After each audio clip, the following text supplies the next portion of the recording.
જો અંધવિશ્વાસ અને પાખંડવાદ સાચો હોત ને તો તાવીજ પહેરવાથી ભૂખ્યા લોકોના પેટ ભરાઈ જાત અને ઝાડ ફૂંક ઉજળી નાખવાથી કેન્સર જેવા રોગો મટી જાત.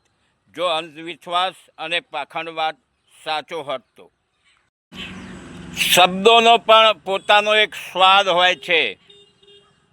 શબ્દ બોલતા પહેલાં વિચાર કરો, પહેલાં શબ્દોનો સ્વાદ ચાખી લો.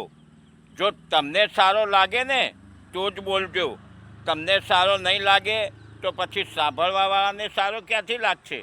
માટે જે પણ શબ્દો બોલો તે વિચારીને બોલો, સમજીને બોલો, તેનો સ્વાદ ચાખીને બોલો.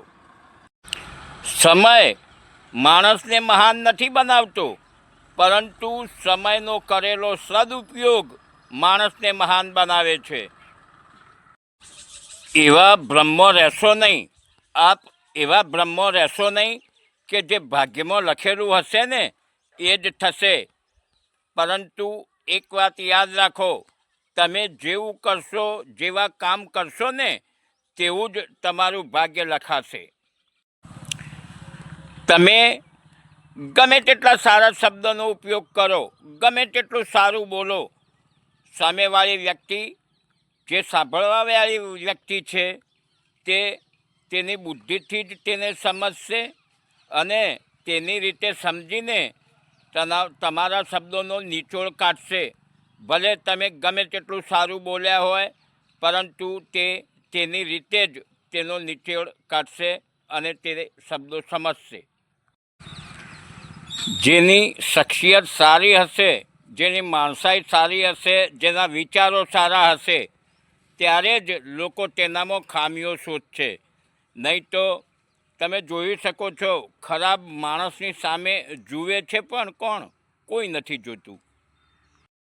ઈશ્વર છે ને, ભગવાન છે, તે એક માણસની જૂઠી કલ્પના જ છે.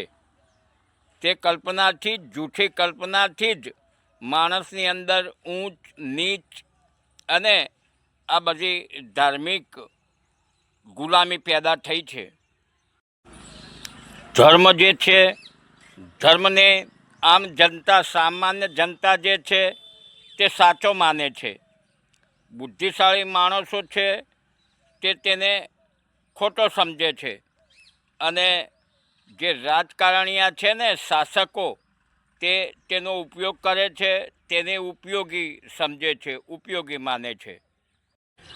કોઈ તમારી ગમે તેવી ખરાબ વાતો કરે, પરંતુ તેને તમે તમારા દિલ પર લેશો નહીં. કેમ કે જેના જેવા સંસ્કારો હશે ને તેવી જ વાતો કરશે. માટે તેના સંસ્કારો ખોટા હશે, ખરાબ હશે તો તમારી ખરાબ વાતો કરશે.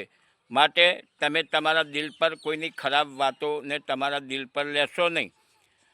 અને કોઈએ કહ્યું છે કે તમે એકવાર કોઈ નિર્ણય કરી લો ને તો કોઈ દિવસ પાછું વળીને જોશો નહીં, આગળ વધતા રહો. પાછું વળીને જોવાથી તમે તે કામમાં સફળતા પ્રાપ્ત નહીં કરી શકો. એટલે અડગ રહો, આગળ જ વધતા રહો. પાછું વળીને જોવાવાળાએ કોઈ દિવસ ઇતિહાસ નથી બનાવ્યો. વાત સમજવા જેવી છે દોસ્તો. ન સમજાય તો ફરી સાંભળો, સમજો અને હોશિયાર બનો.